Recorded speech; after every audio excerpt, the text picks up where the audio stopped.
Chers téléspectateurs, chères téléspectatrices, bonsoir et bienvenue à votre rendez-vous hebdomadaire d'actualité Zoom sur que nous consacrons ce soir au département de l'habitat, de l'urbanisme et de l'aménagement du territoire. Comme vous le savez, le programme de modernisation de la capitale se poursuit, notamment dans le domaine de l'urbanisme. Jeudi dernier, le président de la République, M. Mohamed Ould Cheikh Al Ghazouani, a visité les travaux de construction d'un complexe commercial dans la Muqata'a d'Arafat pour s'enquérir de l'état d'avancement des aménagements en cours dans le secteur numéro 22 de la Muqata'a de Toujinin et du village artisanal en cours de construction à l'intérieur de la foire nationale à Nouakchott. La mise en œuvre de ce programme de modernisation constitue une priorité pour le président de la République. Ces importants projets de développement viennent s'ajouter aux infrastructures déjà existantes à Nouakchott et représentent une opportunité d'emploi. Elles permettent à notre pays d'être productif, de jouir d'une certaine qualité de vie et de connaître une progression économique en stimulant la croissance, en créant des emplois et en améliorant la productivité, la qualité de vie et l'efficience.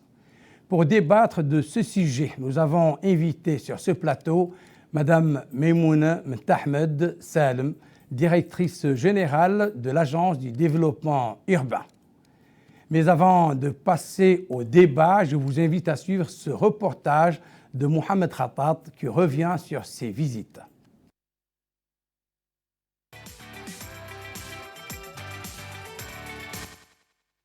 Après avoir été un immense désert hostile, peuplé de cascades d'une de sable qui s'entrelacent et se bercent d'un côté vers l'autre au gré des vents, où pas une âme ne peut s'aventurer, a fortiori s'y implanter pour y vivre, voilà ce no man's land peu à peu dompté par la force des réalisations transformées en lotissement aménagé sur 453 hectares, traversé par des routes goudronnées dans toutes les directions, dont 15 km de bitume renforcé et 8 km de routes asphaltées. Cela, en plus d'un réseau d'eau potable et un autre d'électricité, en vue d'attribuer ces terrains viabilisés à des citoyens comme habitation décente et sécurisée.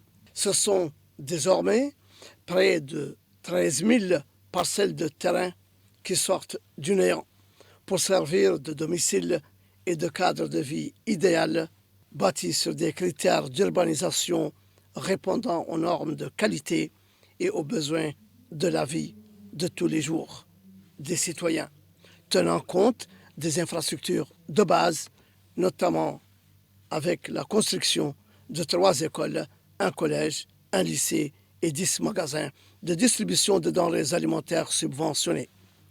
Et parce que la locomotive des grands chantiers s'est ébranlée sans arrêt, la philosophie du suivi et du contrôle est elle aussi présente chez le président de la République qui a tenu à faire le déplacement pour constater de lui-même l'avancement des travaux, n'abandonnant la tâche à personne, les réalisations étant à vue d'œil, et pour donner ses instructions fermes qu'il n'y a point de repos sans avoir achevé les projets dans les délais convenus et conformément aux normes et critères définis. Là aussi, au village de l'artisanat traditionnel, le président de la République s'est enquis de l'état d'avancement des travaux en cours de réalisation à l'intérieur de la foire nationale dans la Muqata'a d'El Mina. Une importante infrastructure commerciale qui est un clin d'œil à l'endroit d'une frange de la population qui a été, par sa profession, un levier culturel diversifié que les temps n'ont pas détourné ni anéanti, leur production témoignant de leur intelligence inouïe, nos artisans forçant le destin et tenant front à l'hostilité de la nature. Ce village, dédié aux artisans traditionnels, était un rêve chimérique qui les a bercés un temps avant de devenir une réalité palpable sous leurs yeux, après un engagement du président de la République qu'il a tenu et qu'il vient aujourd'hui s'informer sur son état d'avancement. Le village dispose de pavillons d'exposition d'une superficie globale de 12 730 m², 200 ateliers et stands d'exposition, de pavillons de production comprenant 150 ateliers sur une superficie de 5 645 m², et d'une école de formation de 44 salles de cours, en plus de 35 bureaux administratifs, occupant une superficie de 2225 m². En plus d'une mosquée accueillant 300 fidèles, d'un parking pour 65 véhicules, de 2 grands restaurants et un espace visiteur pour 230 personnes, sans compter diverses annexes techniques sur une superficie de 300 m². Mais les réalisations ne s'arrêtent pas là. Le président de la République, effectuant une visite d'information et d'inspection aux travaux de construction d'un complexe commercial dans la Muqata'a de Arafat, dans la wilaya de Nouakchott Sud. Ici, le président de la République a visité les différents pavillons de ce complexe, le plus grand construit à Nouakchott, dont les travaux de construction ont atteint 56%. Et parce que le savoir et la recherche sont des aspects siamois de tout projet progressiste, longtemps oublié dans notre pays, c'est encore une fois une attention particulière qui leur a été accordée par le président de la République à travers la réservation au cœur de ce complexe d'un édifice dédié à la recherche académique et le développement des projets de l'Université des sciences islamiques d'Ayoun. Sachant que cet important projet commercial est construit sur une réserve foncière de 4 hectares, sur une zone bâtie de 28 000 m², qui comprend 348 magasins, 67 bureaux, une zone de service comprenant des salles pour la prière, des restaurants, des stands pour le chargement, 20 stands techniques, en plus de 16 issues, dont certaines pour gros camions. C'est dire en somme que ce sont là des exemples de réalisations accomplies dans le pays ces 3 dernières années qui touchent et embrassent la vie quotidienne des citoyens.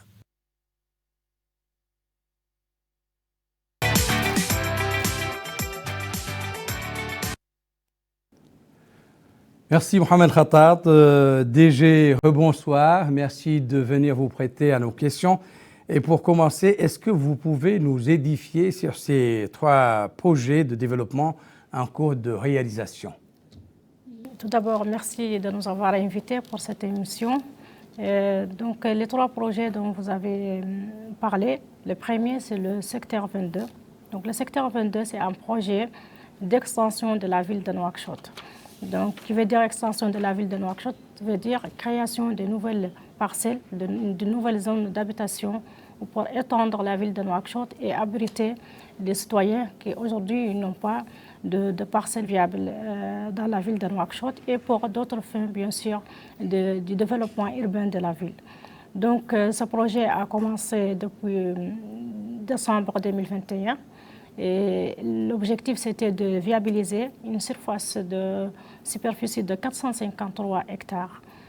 Cette superficie donc, doit abriter environ 13 499 spécifiquement terrains d'habitation, 2 475 terrains ou zones commerciales, en plus de, bien sûr, les équipements publics qui doivent aller pour servir la population qui sera abritée dans cette zone.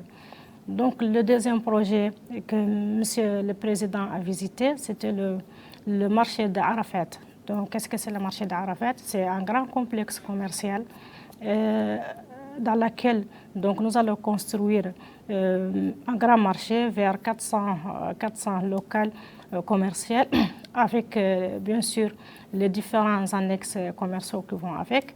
Et l'objectif de ce complexe commercial, bien sûr, c'est d'intensifier ou de renforcer donc, la zone commerciale dans la ville de Nouakchott, mais aussi de créer des pôles de développement au-delà de la zone habituelle, qui est la zone qu'on appelle communément la capitale, dans la Muqata'a de Tafraghzina, et qui est devenue aujourd'hui une source d'embouteillage, d'encombrement de la ville de Nouakchott, puisque c'est la grande zone commerciale où toute la population va vers un seul endroit. Donc, ça crée énormément de problèmes de circulation et des problèmes d'accès aux services commerciaux. Donc, l'objectif, c'est de créer un nouveau pôle commercial dans la zone sud, dans la zone d'Arafat. Et donc, c'est un projet qui a été mené par le gouvernement et qui va certainement contribuer dans le développement commercial de notre capitale. Le troisième projet, donc, c'est le projet du village artisanal. Donc, c'est quelque chose de nouveau, parce qu'on a toujours connu l'artisanal à Nouakchott, c'est un peu anarchique. Aujourd'hui, nous allons créer une petite ville moderne pour nos artisans. Donc, l'objectif, bien sûr, c'est de doter nos artisans d'une zone conviviale pour effectuer leur métier et contribuer à la vie économique du pays. Donc, il y aura vers 150 locales pour la production, une centaine pour l'exposition, avec un grand hall pour les visiteurs, avec tous les annexes techniques que vous venez de citer. Et ce projet est très important puisqu'il vient à peu près, donc la pose de la première pierre vient 6 mois après le discours historique de Ouadane que le président donc, a annoncé dans la ville de Ouadane pour revaloriser ces métiers et puis rendre hommage à nos artisans. Il faut savoir qu'à un certain moment, les artisans, que c'était le poumon de notre économie et de notre vie. Aujourd'hui, donc, on vit tous sur l'importation et on a délaissé ce savoir-faire et ce trésor que nous détenons. Donc, l'objectif, bien sûr, c'est de le valoriser et de contribuer à notre vie par nos propres artisans, nos propres frères. Et quelle est un peu la nature de la mission assignée à l'agence dans ces projets? Merci pour la question, puisque bien sûr, merci beaucoup pour la question, puisque c'est très important de préciser aujourd'hui que nous sommes à l'agence de développement urbain de la ville de Nouakchott. Donc, bien sûr, nous sommes concernés par tout ce qui est construction, tout ce qui est développement de la ville de Nouakchott. Mais précisément pour ces 3 projets, nous sommes en charge du développement ou du projet du secteur 22. Les 2 autres projets, le projet du village artisanal, il est géré directement par le ministère de l'Habitat, qui est notre tutelle. Et le deuxième projet, qui est le marché d'Arafat, il est géré par la société ISCAN, ou surveillé par la société ISCAN, qui est aussi une autre aile du département pour la construction et la promotion immobilière. Donc, à l'agence de développement urbain, donc, bien sûr, nous sommes chargés de tout le développement urbain de Nouakchott, mais précisément, nous nous concentrons aujourd'hui sur l'extension de la ville et la création des zones d'habitation, des zones de localisation de nos populations. C'est notre mission principale dans ce projet précisément. Nous le savons, il est important, il est noble de bâtir des infrastructures qui vont profiter à nos populations, mais l'essentiel, c'est de les conserver, c'est d'assurer le suivi. Qu'est-ce que votre agence fait dans ce cadre pour aller au bout de son effort? Oui. Jusqu'à aujourd'hui, effectivement, les projets de développement ou de construction qui ont été menés par l'agence de développement urbain donc constitués précisément à des marchés, par exemple, municipaux qui sont gérés par les mairies, à des salles de classe ou des écoles, des infrastructures de l'éducation, des infrastructures de la santé qui sont gérées par, bien sûr, les départements concernés. Mais ce que nous tentons de faire dans l'avenir, c'est qu'il y ait une gestion commune de l'espace urbain de la ville de Nouakchott. Donc, bien sûr, il y a une réflexion dans ce sens, mais l'objectif, c'est de savoir, c'est qu'aujourd'hui, avec l'importance que son Excellence, Monsieur le Président, attache au développement urbain de la ville et aux infrastructures, notamment pour l'éducation et pour la santé, donc cette même importance, elle est bien sûr pour la construction, mais pour la gestion après. Et donc, bien sûr, les autres départements ils vont porter la même importance et la même attention pour bien gérer ces biens, pour bien gérer ces bâtiments, pour bien les conserver et les maintenir. Et je pense qu'il y a une grande avancée, notamment au niveau de l'éducation, dans la maintenance des écoles. Nous aussi, on a commencé depuis 2021 à rénover les anciennes écoles, puisque effectivement c'était un peu délaissé. Les anciens établissements que nous connaissons tous, ils étaient dans un état délabreux, Et depuis, on a commencé un nouveau projet de rénovation de 28 écoles, par exemple, et lycées et collèges dans la ville de Nouakchott. Les anciennes écoles que vous connaissez certainement, les lycées nationaux, les lycées Taïar, les lycées Taversaina, ils étaient presque il y a quelques noms, donc on ne voyait plus l'ancien lycée qu'on connaît. Aujourd'hui, ils sont tous renouvelés grâce à cette action et qui va se poursuivre, Inch'Allah, pour le reste de... Donc, une dynamique pour conserver, mais pour maintenir et pour bâtir aussi. Bien dit. Est-ce qu'on peut avoir une idée du délai d'exécution de ces 3 projets? Oui, donc bien sûr. Alors, ces 3 projets, une des grandes caractéristiques d'abord, pourquoi on parle de ces 3 projets, pourquoi M. le Président a tenu à visiter ces 3 projets, puisque ce sont des projets quand même structurants d'abord. Donc, ce n'est pas n'importe quelle construction banale qu'on fait. Des grands projets voilà. qui ont coûté de l'argent. C'est des grands projets qui ont coûté de l'argent, mais surtout, c'est la logique derrière ces projets.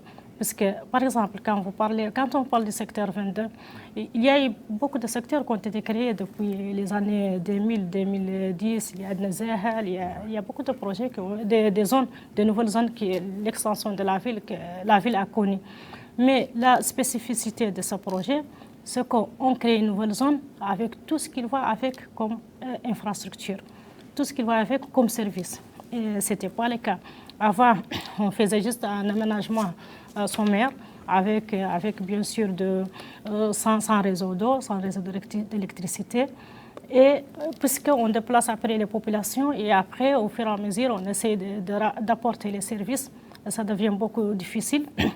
En termes d'habitation, les populations ne sont pas stabilisées dans la zone puisqu'il n'y a pas de services. Donc, ils prennent les terrains, après ils les revendent, ils reviennent au quartier précaire.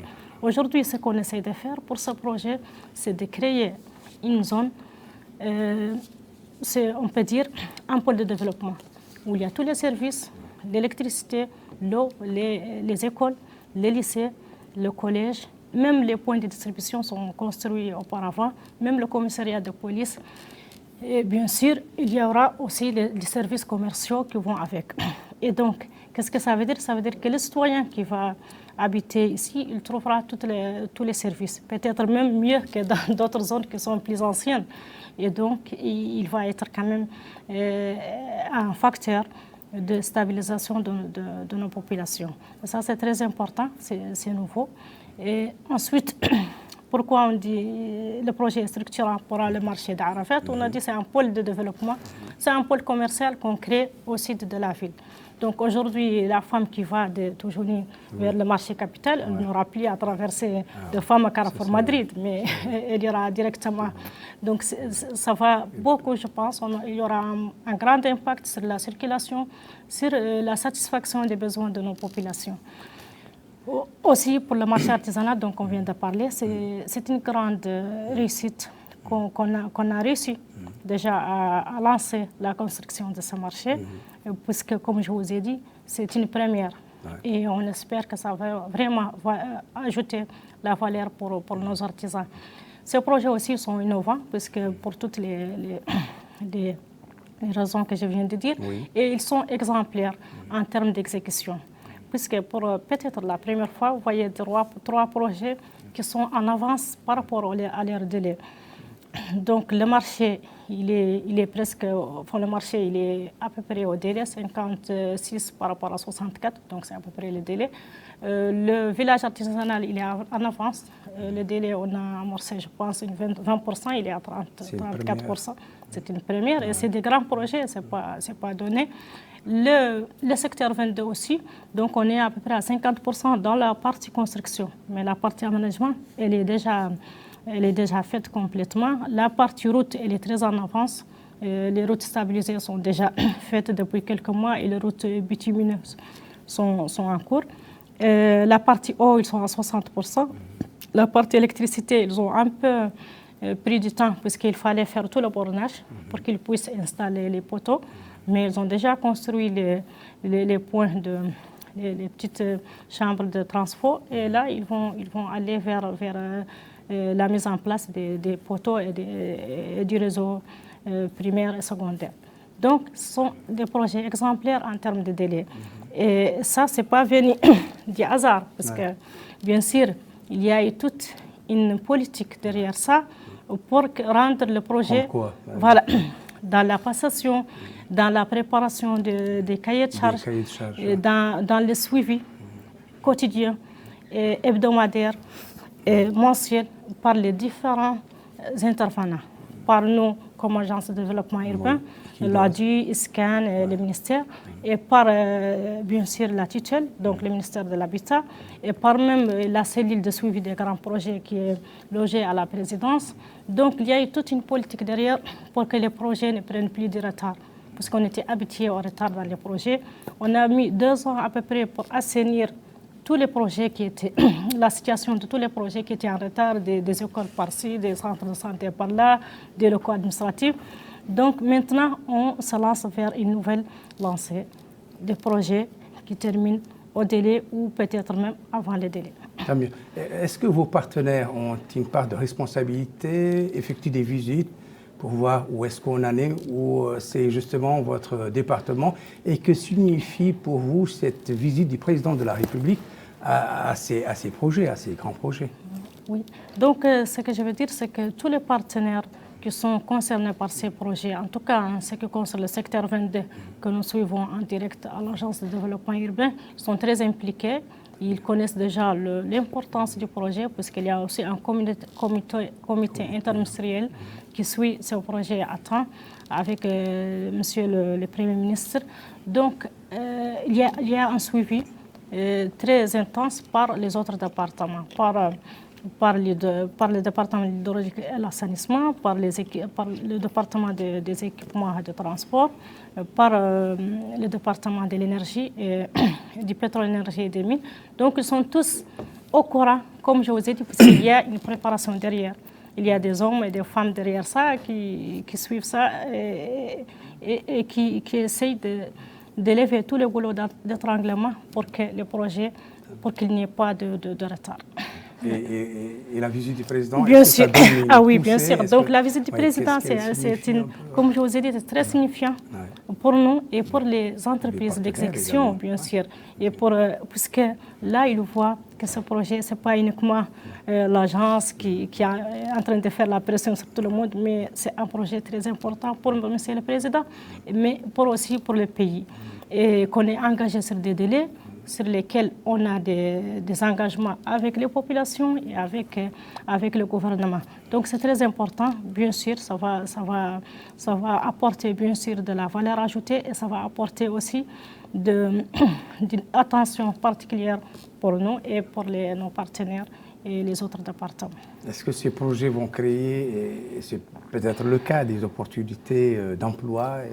Oui, bon, déjà actuellement, les chantiers de construction créent environ 600 emplois pour les 3 projets. Donc, c'est le secteur 22 où nous avons depuis le début employé 300 personnes, donc les ouvriers, les maçons, les gens de suivi. Pour le marché, ils ont à peu près à 200 personnes qui travaillent. C'est des opportunités d'emploi qui ont été créées et le village artisanal, il emploie à peu près une centaine de personnes. Donc 600 personnes rien que pour la construction. Bien sûr, l'exploitation après, donc ça va être beaucoup mieux, bien sûr. Là, on parlait un peu des délais d'exécution. Nous le savons également, le département insiste sur le respect des cahiers de charges. Quels risques peuvent encourir les contravenants, par exemple? Oui, donc en fait, il y a des volets dans les marchés très importants. D'abord la qualité et ensuite les délais. Donc les délais, ils vont avec, bien sûr, on ne va pas, puisqu'on va aller vite, donc fermer l'œil sur la qualité et sur les normes. Bien sûr, donc nous avons des bureaux de suivi, des bureaux de contrôle, et tout ça, ça permet de contrôler l'avancement. Donc nous, au niveau de l'Agence de développement urbain, on a acquis quand même une expérience dans cette logique. Donc, par exemple, nous avons mené, comme je vous ai dit, le projet de rénovation des 28 établissements publics scolaires à Nouakchott. Donc, c'est un projet qui a débuté. Donc, Monsieur le Président avait posé la première pierre le 4 octobre 2021. Aujourd'hui, on a achevé le projet. Donc, il y avait un an, le délai un an pour achever le projet. Il est achevé. Donc, il reste, je pense, une des écoles en cours, mais le projet il est presque à 97% achevé. Donc, ça, c'est une expérience qui a été acquise et qui va, bien sûr, être déployée pour le nouveau projet, pour le respect du délai. Donc, comme je vous ai dit, il y a les bureaux de suivi qui sont impliqués, les bureaux de contrôle, le contrôle de la qualité. Il y a aussi une innovation par rapport à cela, parce qu'avant, les bureaux de contrôle étaient pris en charge par les sociétés d'exécution. Donc, ils n'ont pas d'engagement ils ont un engagement moral, bien sûr, mais ils n'ont pas un engagement financier vers les maîtres d'œuvre délégués ou les maîtres d'œuvre. Aujourd'hui, ce n'est plus le cas. Aujourd'hui, nous prenons en charge les bureaux de contrôle. Donc, nous avons bien sûr une pression financière, une pression contractuelle par rapport à ces bureaux. Donc, la qualité, elle est bien sûr la première chose à regarder avant les délais. Mais les délais, il va avec aussi. En quoi ces infrastructures vont-elles contribuer à donner à la capitale un nouveau visage? Oui, je pense que déjà, rien de voir les reportages et voir le grand marché qui sera bientôt fini au niveau d'Arafat, ça va sortir, ça va donner bien sûr un visage esthétique plus intéressant pour la ville de la commune d'Arafat. Pareil pour le marché artisanal pour la commune de Limina, pardon. Le secteur 22 à Toujounine. Donc, comme je vous ai dit, c'est une première, puisqu'il y aura un secteur avec tous les services qui vont avec complet. Et donc, avec des terres stabilisées, on a même commencé le reboisement des routes, des secteurs, et créer des espaces verts dans le secteur. Donc, quand il sera terminé, ça sera quand même un joyau pour la commune de Toujounine. En quoi il diffère des édifices et des projets qu'on avait l'habitude de voir aujourd'hui? Vous parlez du secteur 22? Du secteur, oui. Voilà, comme je vous ai dit avant, donc, je ne sais pas si vous connaissez très bien la zone qu'on appelle la zone de Tarhil. Tarhil, ouais. Donc Tarhil, ça commence vers du Tarhil 16 jusqu'au Tarhil 17, 18, jusqu'au 20, 21. 19 bien sûr, 21. Et aujourd'hui, on est à 22. Donc, c'est 6 secteurs qui ont été créés depuis le début de cette opération de restructuration des quartiers précaires. Donc, comme je vous ai dit, les anciens, la viabilisation était très sommaire. Du coup, vous voyez, aujourd'hui, il y a même toujours des zones dans l'ancien Tarhil qui sont impraticables par les véhicules légers. Donc, tant qu'on n'a pas de 4x4, vous ne pouvez pas avancer. Aujourd'hui, donc, vous allez avoir un secteur avec les routes qui vont avec, comme je vous ai dit, avec les espaces verts, avec surtout les services. Parce qu'une fois que vous avez les populations, comme c'était le cas pour les anciens secteurs, c'est très difficile de creuser pour amener l'eau, pour installer les poteaux. Donc ça devient plus difficile et plus coûteux aussi. Parce que le coût, quand vous avez la population, ce n'est pas le même coût, parce qu'il y a un impact sur la population en place. Il y a un retard, bien sûr, parce que vous ne pouvez pas creuser n'importe où, vous ne pouvez pas travailler à n'importe quelle heure. Donc, quand vous êtes dans un secteur pour le moment vierge, c'est beaucoup plus facile et beaucoup plus rapide. Quel est le coût total de ces 3 grands projets? Oui, donc, ce qui est important, ce n'est pas le coût total, mais c'est à peu près l'ordre de grandeur par rapport à ce qui se passe dans les autres projets de construction.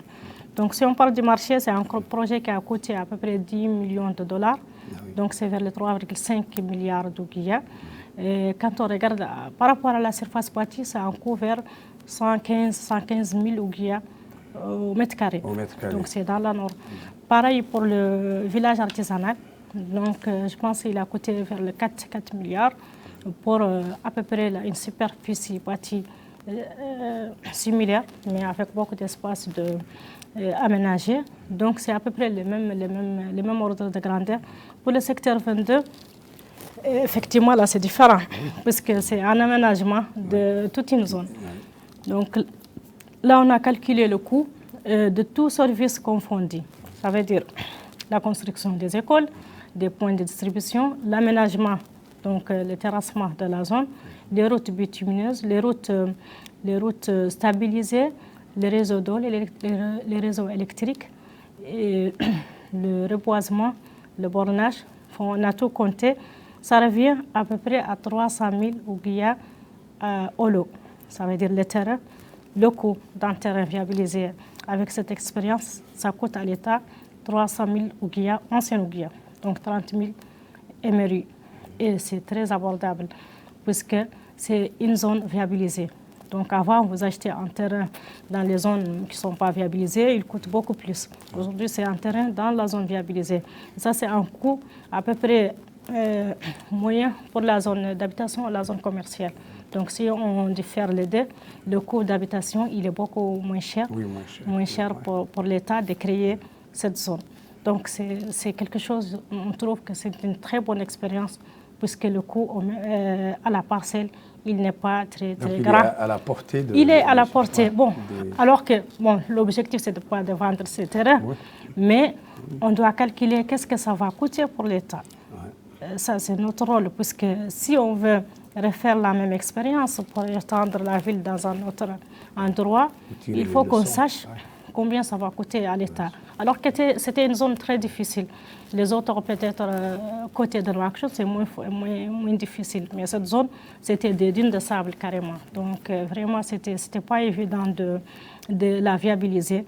C'était même un challenge. Quand on était parti la première fois, on regarde en face avec. Oui, c'est immense. Et c'est des dunes, c'est des dunes qu'on a à perte de vie. Donc, c'était très, très, très difficile et décourageant. Rien que les travaux d'apprêtement déjà doivent coûter de l'argent. Oui, les travaux d'apprêtement, c'était un appel d'offres national qu'on a lancé. Donc, ça a été fait dans la transparence et ça a coûté à peu près, je me rappelle, 460 millions anciennes monnaies pour les 450 hectares. Donc, à peu près 1 million par hectare. C'était très, très abordable. Donc, nous avons déployé tous ces efforts pour créer cette zone.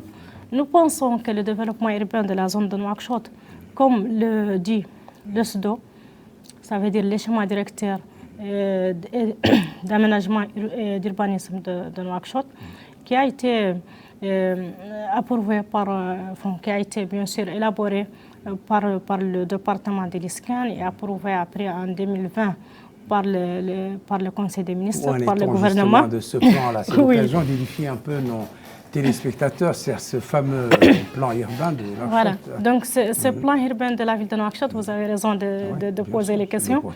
En fait, c'est une grande quand même opportunité qu'on ait ce plan, puisque ça va nous permettre de gérer l'extension de la ville, gérer le développement de cette ville avant qu'elle soit une ville ingérable.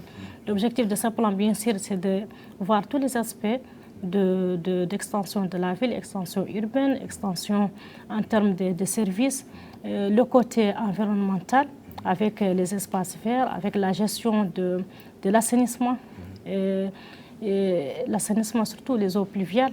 Et on a vu l'expérience cette année avec la montée des cet hivernage pluvieux cette année. Voilà.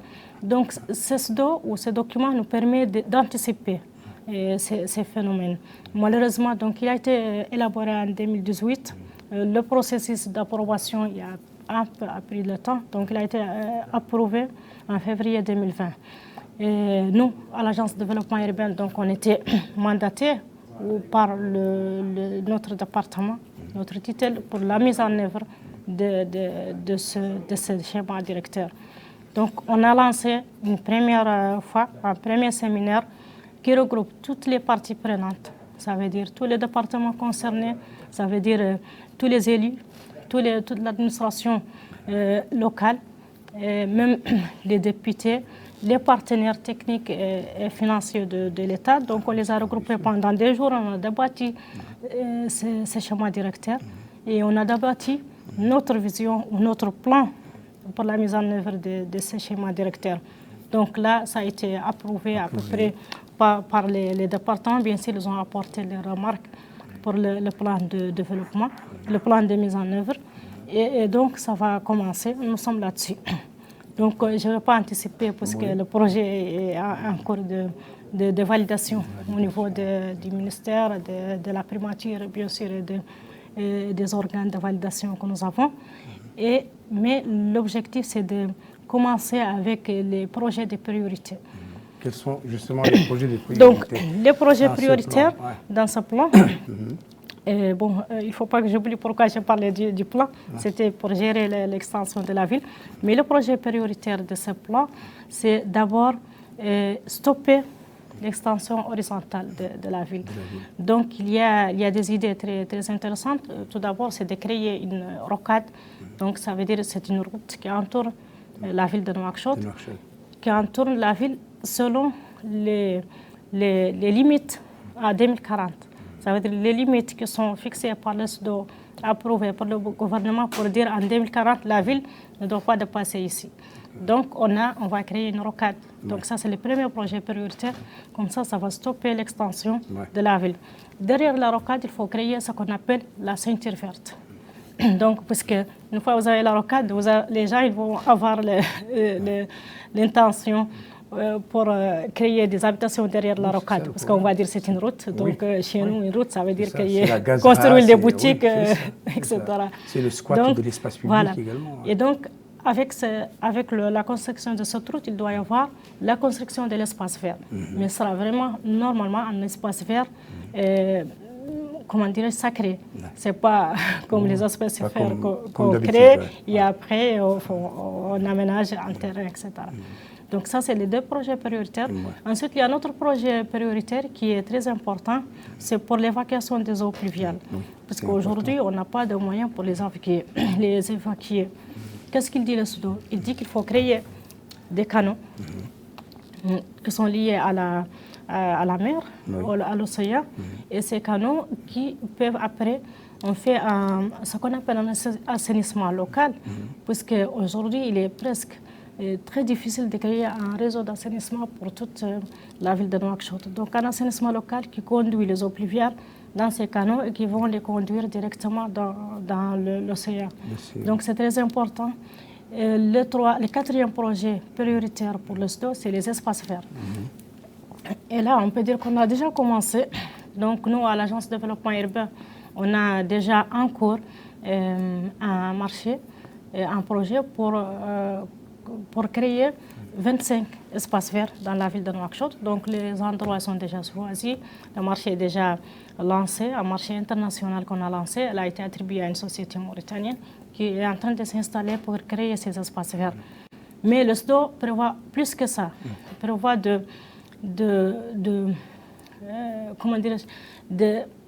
transformer beaucoup d'espaces que nous avons aujourd'hui et qui ne sont pas valorisés en espaces verts. Comme quand on dit la superficie ou le cours d'une mosquée, le cours d'une école, et les bordures des routes, etc. Des parcs dans les quartiers également. Des parcs, il n'y en a pas beaucoup, malheureusement. Mais nous, les parcs qu'on a déjà trouvés, on les a pris pour ce projet d'espace vert. Et on a cherché aussi les autres parcs disponibles. On a trouvé quelques-uns, néanmoins. Et on va transformer tous les parcs, les points qu'on peut trouver, qui ne sont pas, bien sûr, alloués pour construire des écoles ou des points de santé ou des autres établissements ou infrastructures, pour créer de la verdure. Et la verdure est très importante. C'est qu'ici, par exemple, nous sommes un peuple sahraoui, on ne connaît pas l'importance de la verdure. Mais parmi ces importances, déjà, d'alléger la température de la ville, d'alléger la température des routes, de trouver un espace dans lequel les gens peuvent marcher sans transpirer. Donc c'est très important. Une des caractéristiques aussi de ces espaces verts, ou de la verdure, c'est d'évacuer les eaux souterraines, puisque ça permet aux plantes de puiser de ces eaux souterraines. Donc il y aura moins d'eau qui vont dégrader nos bâtiments. Donc il y a beaucoup d'importance pour cette verdure, ce projet. que nous ne connaissons pas, puisqu'on ne connaît pas la verdure. Mais c'est une culture qu'il faut créer, qu'il faut encourager dans notre ville pour que les gens, même les particuliers, contribuent à ça. Donc ça, c'est le 4e projet du SDO. Donc vous connaissez à peu près tout par rapport au SDO. J'ai anticipé. Oui, tant mieux, c'est déjà bien. Voilà. Vous dites beaucoup d'avantages que l'on ne connaît pas. Est-ce que c'est faute d'avoir organisé des campagnes de sensibilisation? Est-ce qu'il faut le faire aujourd'hui? Bien sûr. Oui. Bien sûr, c'est très important de sensibiliser par rapport... Parce qu'en fait, nous, on est laissé longtemps, nous sommes en train de se développer dans cette ville. Aujourd'hui, on se retrouve avec une ville invivable, presque invivable. Donc aujourd'hui, on est à Nouakchott, puisqu'on doit être à Nouakchott, puisqu'on doit travailler. Oui, mais si quelqu'un a même une chance ou un temps, il va s'échapper, puisque la ville n'est pas vivable. Voilà, donc il faut qu'on trouve un moyen de rendre notre ville maintenant vivable. Et ça, c'est la contribution de tous. Ce n'est pas uniquement le gouvernement qui peut faire ça. C'est la société civile, c'est les citoyens, c'est même nos enfants. Et donc, on doit faire effectivement... La société civile a été mise à profit? Oui, donc, de toute façon, nous, quand on a fait les journées de sensibilisation, donc on a invité tout le monde. Et c'est vrai, il n'y avait pas beaucoup de ONG qui ont participé. Il faut qu'on fasse peut-être une autre... porte ouverte ou une autre, en tout cas, rencontre avec la société civile. Aujourd'hui même, on a une expérience dans le secteur 22. On a appelé certaines ONG qui sont en train de reboiser le secteur. Et c'est très bien parce que ça leur permet de créer des petits emplois. En même temps, ça permet de faire le travail à moindre coût parce qu'ils sont déjà encouragés, ils sont ambitieux et ils sont intéressés pour faire ce travail puisque c'est leur métier. Donc c'est important, comme vous avez dit, de sensibiliser tout le monde. Et c'est parmi les projets sur lesquels nous travaillons dans le cadre dans un grand projet qu'on appelle le projet de modernisation de la ville de Nouakchott. Mais bon, c'est en cours de conception. Oui. S'agissant du plan urbain et particulièrement sa composante assainissement, vous avez parlé comment est-ce que le département va se servir de ce qui existait déjà comme infrastructure après la création de ces canaux dont vous avez parlé tout à l'heure, pour évacuer les eaux stagnantes Bon, ça c'est des idées qui sont déjà évoquées dans les SDO. Quand on a fait la sensibilisation autour du SDO, donc on a invité les départements concernés. Bien sûr, il faut faire une collaboration plus étroite avec les départements en charge de l'assainissement, mais ce sont des études, des idées qui sont déjà faites et prêtes pour contribuer dans l'assainissement de la ville de Nouakchott. Bien sûr, le département de l'hydraulique et de l'assainissement, ils ont déjà leur propre, certainement, projet en cours et ils réfléchissent puisqu'ils sont les premiers concernés et c'est eux qui souffrent quand il y a des pluies. Et donc, bien sûr, ça c'est leur projet, leur mission. Mais le SDO, comme j'ai dit, c'est comme une constitution pour la ville de Nouakchott. Tout le monde doit s'en servir. Et c'est un projet colossal dans lequel il y a eu beaucoup de moyens financiers et techniques qui ont été déployés. Donc, autant se servir de ce document très intéressant techniquement et de ne pas refaire les mêmes études qui sont déjà faites. Donc, bien sûr, ça, c'est la collaboration interne entre les différents départements gouvernementaux. C'est notre rôle de l'appuyer et de la maintenir. Mais donc, c'est dans le pipe et tout ça. Déjà, j'espère qu'on a fait le tour de la question. Et pour ne pas nous répéter, est-ce que vous avez un dernier mot à adresser? Est-ce que vous avez merci. Bon, je voulais juste ajouter par rapport au SDO. Donc, j'ai parlé de ça pour dire que c'est la nouvelle politique pour le gouvernement pour étendre la ville de Nouakchott.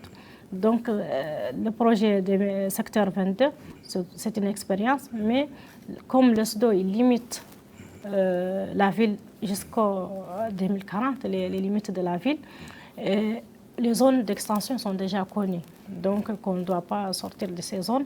Et normalement, ce projet va servir comme expérience pour l'appliquer pour d'autres zones. Ce que je veux dire, c'est que ces projets, comme j'ai dit, c'est des projets exemplaires Monsieur le Président y attache une grande importance. Sa visite, bien sûr, elle donne un coup de pouce pour ce projet et pour nous. Et nous le remercions. Mais on ne va pas, bien sûr, épargner d'efforts pour les compléter, pour les réaliser dans le temps et dans les normes de qualité et de standards qui sont déjà fixés. Je l'espère et on vous souhaite bonne chance. Chers téléspectateurs, chères téléspectatrices, c'est la fin de cette émission. Merci à notre invitée ce soir, Madame Maïmouna Mentahbet Salem, directrice générale de l'agence du développement urbain. Merci également à l'équipe de la télévision qui a permis de réaliser cette émission. Un grand merci aux téléspectateurs et à très bientôt pour un nouveau numéro de votre émission d'actualité Zoom Sur. Au revoir.